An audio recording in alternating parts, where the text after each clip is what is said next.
Guys आज थोड़ा late हो गया मेरे को, नहीं तो और जल्दी बनाती वीडियो। आज थोड़ा लेट में शुरू किया, ठीक है। एक अभी खत्म होगा जून फोर्थ वीक का, ठीक है। Animal husbandry infrastructure development fund है जिसमें कि कैबिनेट ने अप्रूव किया है 15,000 करोड़ रुपीस, जिसमें कि हम लोग अच्छा फार्मर को कुछ फंड्स देंगे, जिसमें कि उन लोग शुरू करेंगे। जैसे कि बेनिफिशियरी कौन कौन होगा? Farmer producer organisation, FPOs, MSME, section 8 companies, private companies, individual entrepreneurs, जो लोग उन लोग 10% कंट्रीब्यूट करेंगे पहले, और जो बैलेंस जो रहेगा वो शेड्यूल बैंक्स करेगा, ठीक है, लोन्स का, ठीक है। और श्यामा प्रसाद मुखर्जी कौन थे पता है आपको? श्यामा प्रसाद मुखर्जी एक इंडियन पॉलिटिशियन थे, बैरिस्टर थे, एकेडमियन थे, जो कि जवाहरलाल नेहरू के कैबिनेट में इंडस्ट्री और सप्लाई के मिनिस्टर थे, ठीक है। और वो लोग वाइस चांसलर भी थे किसमें? यूनिवर्सिटी ऑफ कलकत्ता में 1934 to 38, ठीक है।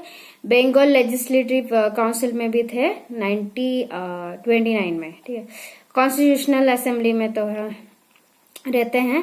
और जब हम लोग का कश्मीर का हुआ ना, अभी तो बाइफर्केशन हो गया कश्मीर आर्टिकल 370 का, लेकिन तब जब जवाहरलाल नेहरू ने साइन किया था जो कि जम्मू एंड कश्मीर दूसरा रहेगा, उसको थोड़ा ज्यादा इम्पोर्टेंस रहेगा वगैरह, तो आपको पता है उसके बारे में। तो उसमें वो बोले थे 2 flag in 1 country, 2 legislation in 1 country, 2 head in 1 country, unacceptable. वही मतलब कि आर्टिकल 370 के लिए वो लोग उसको क्या आर्टिकल 370 के लिए मना करे थे, और क्या। एक्चुअली शुरू है ना, तो इसलिए थोड़ा प्रॉब्लम हो रहा है। मैं आपको कंटेंट्स आराम से दूंगी, वो थोड़ा लैंग्वेज में अभी थोड़ा सेंटेंस को मिलाने में और ये करने में थोड़ा प्रॉब्लम हो रहा है, तो थोड़ा मैनेज कर लीजिएगा, ओके। रूल ऑफ लॉ क्या है कि जैसे कि सबको कंट्री में इक्वल इम्पोर्टेंस देना है, जस्टिस करना है, तो उसका पैरामीटर्स कुछ रहता है जिसमें हम लोग उसको मेजर करते हैं, ठीक है। जैसे कि 8 फैक्टर्स है, क्या है? Constants of government power, government का पावर कैसा है, एब्सेंट ऑफ करप्शन है कि ओपन गवर्नमेंट है, फंडामेंटल राइट्स को अच्छे से किया कि नहीं, order and security, regulatory enforcement, civil justice, criminal justice, ये सब उन लोग देखते हैं। अच्छा, आपको टॉप कौन किया होगा? बोलिए इसमें डेनमार्क, जिसमें कि नॉर्वे और फिनलैंड, उसके सेकंड में नॉर्वे और थर्ड में फिनलैंड है, ठीक है। और इंडिया कभी भी आज तक टॉप 50 में आया ही नहीं। किस रैंक में है बोलिए?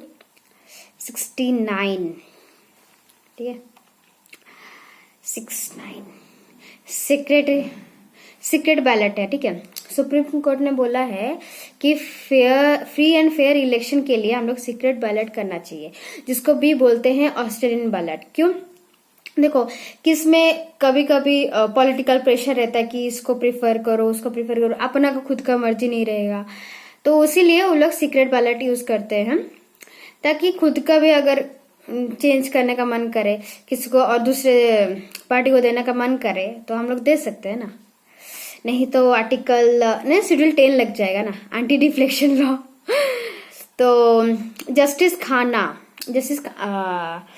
ने बोला है कि refer to section 94 of representation of people's act, कि बोला है कि कुछ वोटिंग जो हम लोग का है कॉन्फिडेंशियल रहना चाहिए, ठीक है। एक्चुअली मेरे घर में कोई आया थे, तो इसीलिए थोड़ा पॉज करना पड़ा वीडियो, ठीक है। एक जस्टिस जी रोहिणी कमीशन है, ठीक है, जिसको कि अभी फिर 6 मंथ्स का एक्सटेंशन किया गया उनको, क्योंकि पैंडेमिक के वजह से उन लोग काम थोड़ा डिले हो गया। उसमें क्या है कि जैसे कि हम लोग का सब कैटेगरीज रहते हैं ना, ओबीसी एसटी वगैरह के लिए, तो उसमें 5000 ऑड कैटेगरीज जो है सेंट्रल ओबीसी लिस्ट के लिए, तो उसको कैसे इक्विवेलेंट डिस्ट्रीब्यूशन करेंगे उसको सेंट्रल गवर्नमेंट जॉब के लिए और एजुकेशनल इंस्टीट्यूट के लिए, तो उसको कितना उसका आर्टिकल रहता है आपका 340। ठीक है, तो थोड़ा देख रहे हैं, इन्वेस्टिगेशन कर रहे हैं और क्या। सेंसाकू आइसलैंड, आइसलैंड आपको पता है कि डिस्प्यूट है आपका, किसमें बोले तो चाइना और जापान और ताइवान और जापान के इसमें डिस्प्यूट है, जो कि एडमिनिस्ट्रेट लेकिन कर रहा है जापान। ठीक है, अच्छा, जैसे कि एंथ्रेक्स है वैसे इन स्पेस भी है जो कि प्रमोशन करेगा अगर कोई प्राइवेट प्लेयर आएगा। तो इसरो जैसे कि बोलते हैं ना, पहले इन स्पेस क्या करेगा, जैसे भी प्राइवेट प्लेयर है उनको बोले क्या फंड, कितना पैसा देंगे, कितना क्या करेंगे, कब ये करेंगे, सारा कुछ वो मैनेज करेगा। वो एक नोडल नेशनल आइडेंटिटी है अंडर डिपार्टमेंट ऑफ ये स्पेस में। ठीक है, और फिर इसरो उसको लॉन्च करेगा और क्या, थोड़ा इसरो का बर्डन कम हो जाएगा। अच्छा, इंटरनेशनल योगा डे तो आपको पता होगा 2015 से शुरू हो रहा है, और इस बार ऐसे बोला गया है कि इम्प्रूवमेंट होता है ना हम लोग का हेल्थ का, तो मोर एक्टिव पीपल्स मतलब कि हेल्दी ज्यादा होता है वर्ल्ड में। तो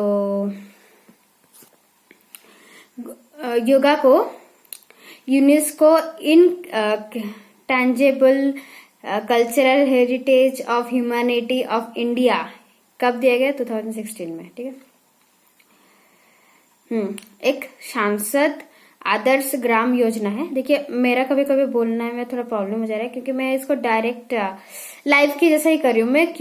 मैंने उसको एडिट वेडिट नहीं कर रही हूँ, अभी मेरे पास इतना टाइम नहीं है। मैं जो है वही बता रही हूँ और वीडियो बना रही हूँ। ठीक है, तो थोड़ा देख लीजिएगा। हाँ, तो सांसद Adarsh Gram Yojana ministry of rural development के अंदर आता है, जिसमें कि उनको एक टारगेट दिया है। आप लोगों को पता होगा कि अगर टारगेट नहीं होता है तो धीरे धीरे चलता रहता है हम लोग का लाइफ। तो हाँ, तो एक एक एमपीज, आपको पता है ना एमपीज और एमएलएस के बीच का अंतर। तो जो मेंबर ऑफ पार्लियामेंट है तो उन लोग एक 3 विलेजेस को सिलेक्ट करेंगे बाय 2019 और टोटल 8 विलेजेस बाय 2024, जिसमें कि उन लोग उसमें सोशल इकोनॉमिक डेवलपमेंट करेंगे, फिजिकल इंफ्रास्ट्रक्चर डेवलप करेंगे। ठीक है, जैसे कि उसका इम्प्रूवमेंट करेंगे, standard of living, quality of life. ठीक है, सबको बेसिक एम्यूनिटीज देंगे, हाई प्रोडक्टिविटी और बेटर लाइवलीहुड अपॉर्चुनिटी देंगे। ठीक है, वही बोल रहा हूँ। अच्छा, एक है ग्लोबल एजुकेशनल मॉनिटरिंग रिपोर्ट 2020, जिसमें कौन उसको रिलीज कर रहा है, यूनेस्को। ठीक है, और इसका थीम है inclusion and education, all means all, education मतलब ऑल, फिर ऑल मीन्स ऑल, जिसमें कि हम लोग का 17 टू सस्टेनेबल डेवलपमेंट गोल है ना, तो उसमें एजुकेशन जो है वो 4 में है, ये याद रखिएगा। 1 2 3 4 17, ये भी एक बार मैं वीडियो बना लूंगी। ठीक है, पहला तो 0 हंगर है, सेकेंड पॉवर्टी है, थर्ड का याद नहीं है, तो 4 का ये है एजुकेशन। ठीक है, तो फिर आज रखते हैं इतना, बहुत लंबा वीडियो हो गया मेरा। अभी मैं थोड़ा कल एक्चुअल में पढ़ नहीं पाई थी, तो पॉलिटी कुछ पढ़ूंगी और इकोनॉमिक्स, तो उसका मैं वीडियो बना लूंगी फिर। ठीक है।